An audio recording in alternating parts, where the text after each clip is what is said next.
2018 সালের ফেব্রুয়ারি মাসে শেষ নিঃশ্বাস ত্যাগ করেন বলি অভিনেত্রী শ্রীদেবী। কিন্তু তাঁর মৃত্যু নিয়ে জলঘোলা চলছে এখনও।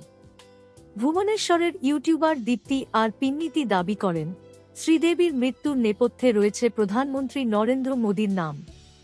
প্রতিরক্ষামন্ত্রী রাজনাথ সিংহের নামও জড়িয়ে রয়েছে এই ঘটনায়।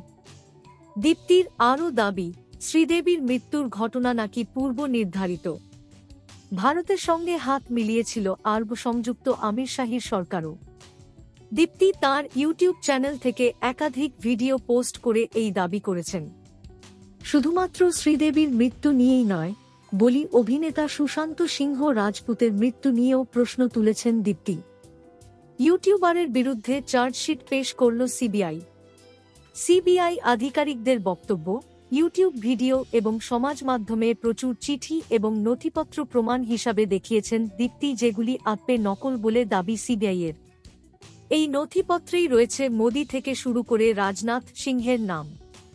আরব সংযুক্ত আমির শাহী সরকারও যে এই বিষয়ের সঙ্গে জড়িয়ে রয়েছে তারও প্রমাণ দীপ্তি পেয়েছেন এই নথিপত্র থেকেই। মুম্বাইয়ের আইনজীবী চাঁদনী শাহ প্রথমে দীপ্তির বিরুদ্ধে অভিযোগ জানান। সেই অভিযোগের ভিত্তিতেই দীপ্তির বিরুদ্ধে চার্জশিট পেশ করে সিবিআই। দীপ্তির দাবি, শ্রীদেবী এবং সুশান্তের মৃত্যুর নেপথ্য কারণ কি তা নিয়ে নিজে থেকেই তদন্ত করছেন তিনি।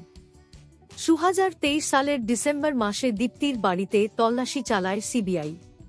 তার বাড়ি থেকে মোবাইল ফোন এবং ল্যাপটপ বাজেয়াপ্ত করেছিল সিবিআই। এই প্রসঙ্গে দীপ্তির দাবি, তাঁর দলের সদস্যরা হাসপাতাল থেকে আসল নথি জোগাড় করতে দুবাইয়ে গিয়েছিলেন। সেগুলি প্রমাণ হিসাবে আদালতে দেখাতে চান তিনি। এমনকি দুবাই থেকে সাক্ষী দিতে এক ব্যক্তি আদালতে হাজিরা দিতে পারেন বলেও জানিয়েছেন দীপ্তি।